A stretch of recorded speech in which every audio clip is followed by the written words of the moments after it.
Bonjour à tous.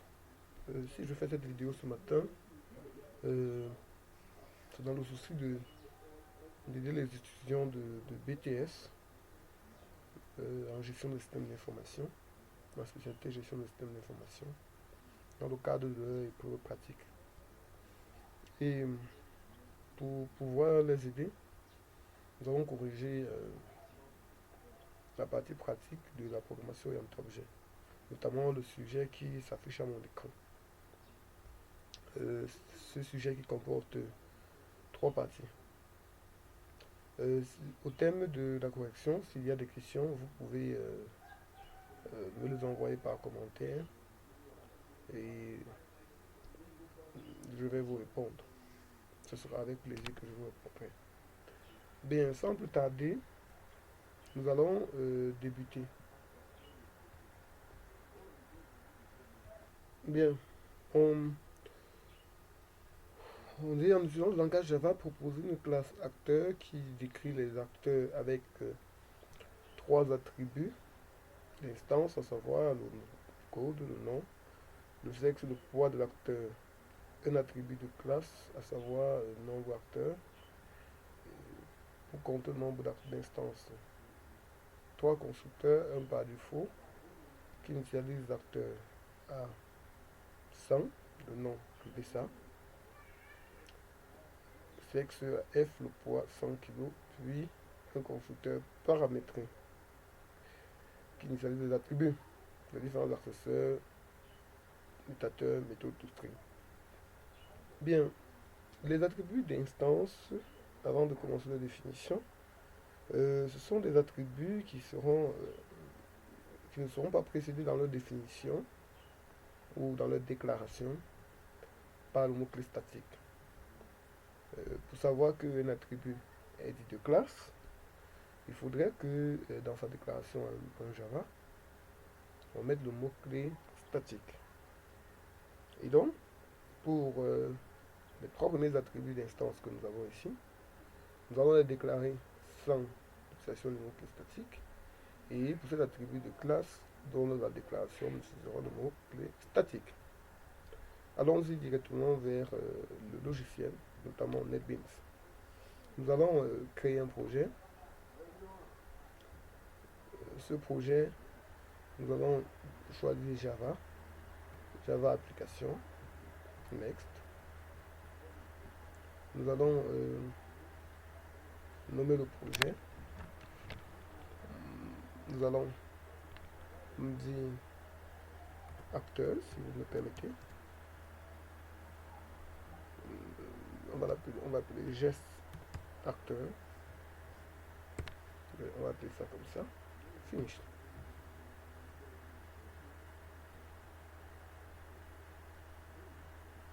Bien. Geste acteur étant démarré, étant créé, nous allons venir dans le package par défaut qui est créé. Nous allons créer Java Class en cliquant en faisant un clic droit sur geste acteur, en allant sur Java Class, puis nous allons saisir ici là la classe, on va saisir le nom acteur, puis sur Finished.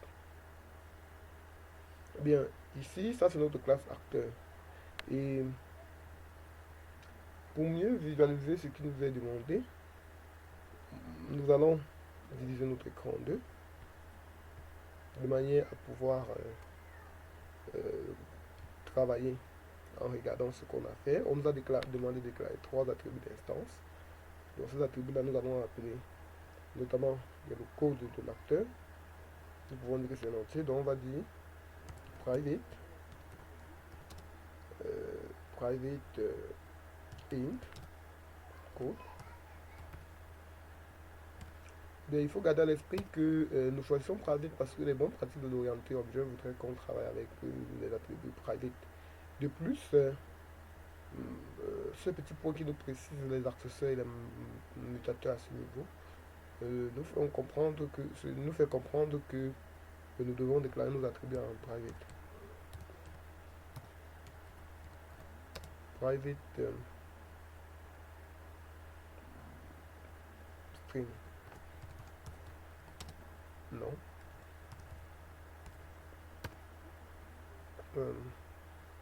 Private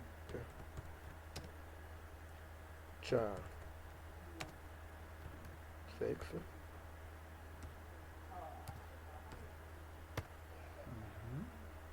Et private int point. Bien, voici ainsi déclaré nos attributs d'instance. Bien, on a demandé par la suite un attribut de classe nv qui va compter au nombre d'acteurs. Donc nous allons dire private int private. Bon, bien sûr on a des statiques quand c'est un attribut de classe statique. Int nb acteur. Bien sûr, comme c'est un attribut statique et qui va permettre de compter, il est préférable d'initialiser à 0 déjà ici.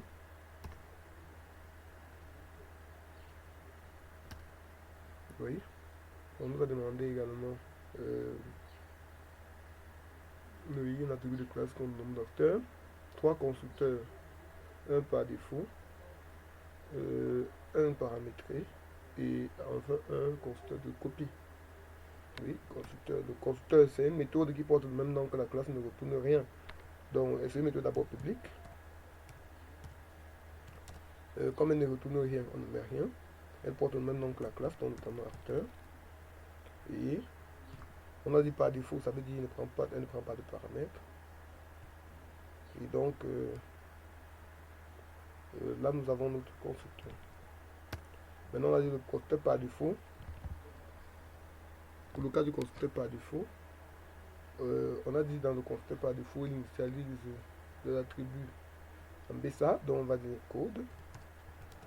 On reçoit. On a dit le code à 100, oui, 100.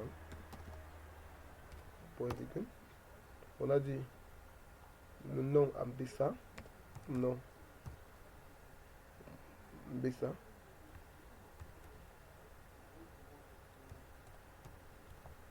BSA. Point virgule. On a dit le sexe à F. Bon, le sexe est un char, donc on va mettre le F là-dedans. On a dit le poids 100 kg. On a dit poids.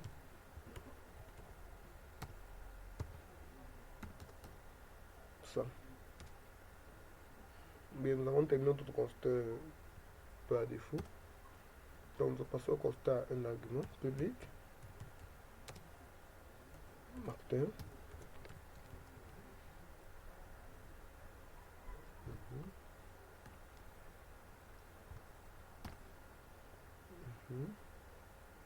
On a dit un constructeur, c'est un constructeur 4 arguments. Non, donc notamment on aura int code, begin, string, non, begin, char sexe, begin. On aura également int.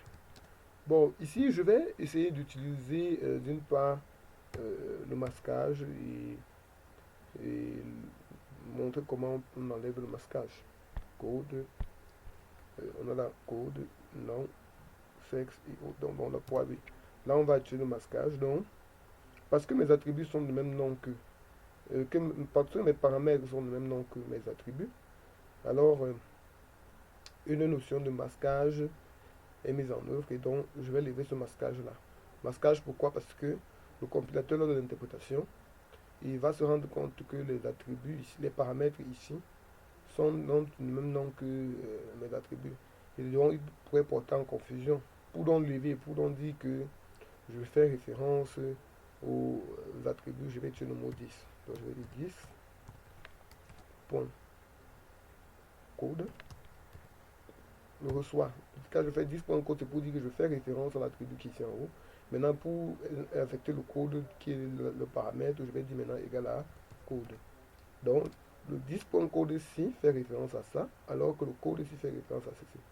Je vais faire appliquer cela sur les autres. 10.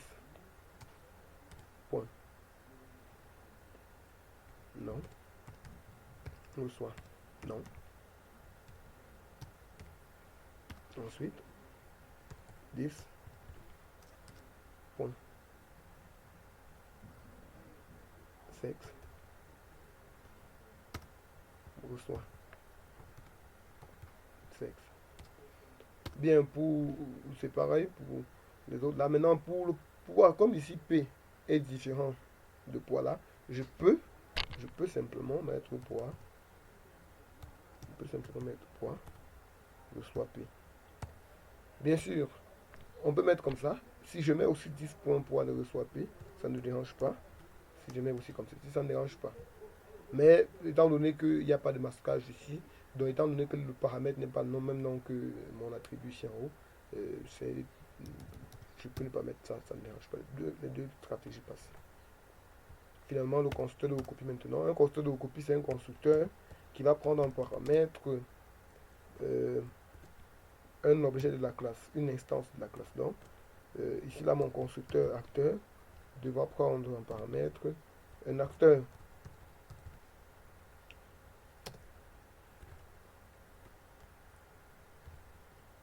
C'est une méthode, c'est un constructeur comme les autres, mais sauf que lui prend en paramètre une instance de la classe et a donc pour but d'initialiser les attributs de l'instance courante à partir des attributs de l'instance pris en paramètre, notamment en faisant simplement code qui fait référence à l'attribut ici, code, reçoit quoi? Le code de l'acteur A. Pour l'acteur A, on va dire A.code. C'est pareil, là, on va dire non, reçoit A.non. On va dire sexe reçoit A.sexe. On va dire poids reçoit A.poids. On va aussi dire pareil pour bon oui, je crois que c'est tout, parce que ce sont nos 4 attributs. Ok, là c'est terminé. Donc nous venons de terminer nos constructeurs. Définissons à présent les accesseurs. Un accesseur, c'est une méthode publique de la classe dont la fonction est de restituer la valeur de l'attribut sur lequel elle est définie. Ou bien il est défini, il pour l'accesseur. Bien sûr, il faut garder à l'esprit que l'accesseur est identifié dans un programme par le mot clé get, suivi du nom de l'attribut auquel il offre l'accès. Il permet ainsi aux classes externes de pouvoir interagir avec la classe en utilisant les attributs de la classe, les attributs définis dans la classe. Et ces attributs-là, généralement, sont en private. Donc, lorsque nos attributs ont été déclarés en private, très généralement, on a appris à définir. Si l'on souhaite que la classe puisse interagir avec les autres et que ces attributs puissent être manipulés, on devrait définir des accesseurs sur ces attributs-là. Ou éventuellement, c'est les méthodes qui ont été déclarées en private.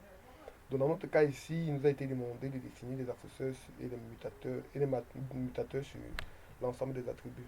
Et donc, nous allons définir l'accesseur c'est get et le mutateur c'est set. Donc, on va définir l'accesseur sur le code. C'est une méthode publique. Elle retourne une donnée. La donnée doit être du même type que l'attribut sur lequel on définit, notamment notre code ici là. C'est un int, donc l'accesseur retourne un int. On a dit son nom c'est get et code avec C majuscule. Bien. Et l'accesseur ne prend rien en paramètre parce que sa fonction principale c'est de retourner. Donc ce sera return point virgule. Donc voilà l'accesseur sur... Bien sûr, le mutateur sur le code sera une méthode set, dont la fonction sera de modifier, contrairement à l'accesseur qui retourne, le mutateur modifie. Et pas modifier la valeur d'un attribut déclaré en private. Et si bien sûr c'est une méthode aussi publique,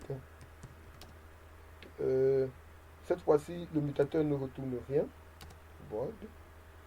Il est reconnu par son nom set, et donc suivi du nom de l'attribut en commençant par une lettre majuscule. Mais il va prendre un paramètre, le paramètre d'être du même type que l'attribut qu'il va modifier.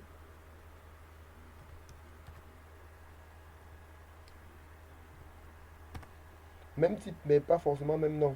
Et ici, étant donné que nous avons déclaré le même nom, ça veut dire qu'il y a une notion de masquage qui est prise en compte ici. Il va falloir lever. Donc, il va falloir dire 10.code reçoit code. Ok. Bien, je crois que là c'est bon. Bien, ainsi, nous écrivons l'accesseur et le mutateur des autres attributs. Bien, lisons la prochaine question. On a dit maintenant par la suite, il nous a demandé de définir une méthode toString qui permet d'afficher les caractères d'un acteur comme suit. Donc voici le format d'affichage. La méthode toString, c'est une méthode qui sera définie dans une classe si, à un moment donné, dans une partie du programme, on a l'espoir de pouvoir faire system.out comme ceci, .println,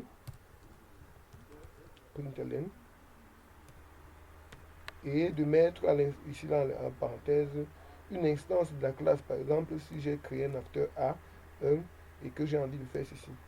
Alors, si j'ai espoir de faire ceci quelque part, alors si j'ai espoir de faire ceci quelque part avec A comme étant une instance d'acteur, alors il est important de devoir définir dans cette classe la méthode toString. Donc, nous allons définir la méthode toString dans notre classe. Et ceci, ce sera lors de l'installation de l'objet de la classe qu'on pourra faire system.out, bien sûr, après avoir instancié. Bon, maintenant, nous allons définir notre méthode toString. C'est une méthode publique aussi. Elle retourne une chaîne de caractères, donc string. Son nom, c'est toString, avec un S majuscule. Et elle ne prend rien en paramètre.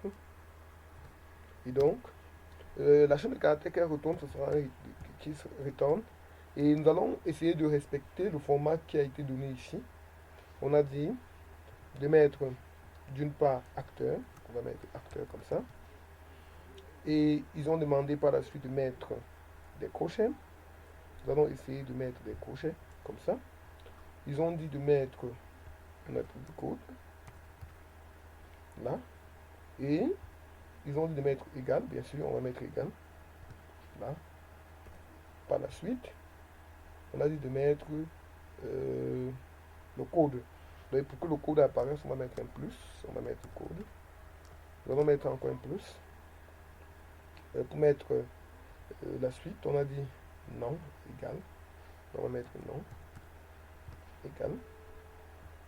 Nous allons mettre encore un plus. On a dit de mettre le nom. On va mettre plus. Ils ont dit le sexe. On va mettre sexe égal. Bon, bien sûr, pour permettre qu'il y ait un peu d'espace, parce que sans espace, ça va un peu, le code sera un peu trop collé. Oui, nous allons mettre un peu d'espace là.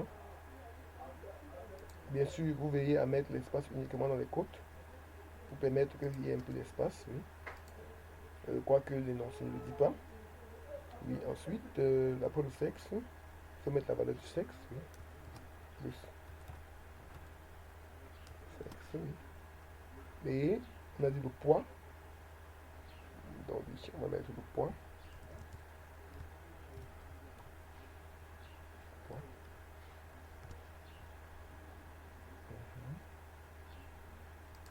Poids égal. Ça va être plus poids. Et après le poids, allez, on a mis le poids, on a mis égal, on met le poids. Ensuite, on a mis le mot kilogramme devant, donc il faut mettre le kilogramme. Mhm. Kilogramme, kilogramme. Kilogramme, oui. Et les crochets fermants. Point de voir ça, point virgule. Donc, voilà comment vous devez définir votre méthode de toString. Ça retourne une chaîne de caractères que voici. Ainsi, cette première partie de vidéo met fin au grand A. Nous allons faire notre morceau de vidéo pour le grand B.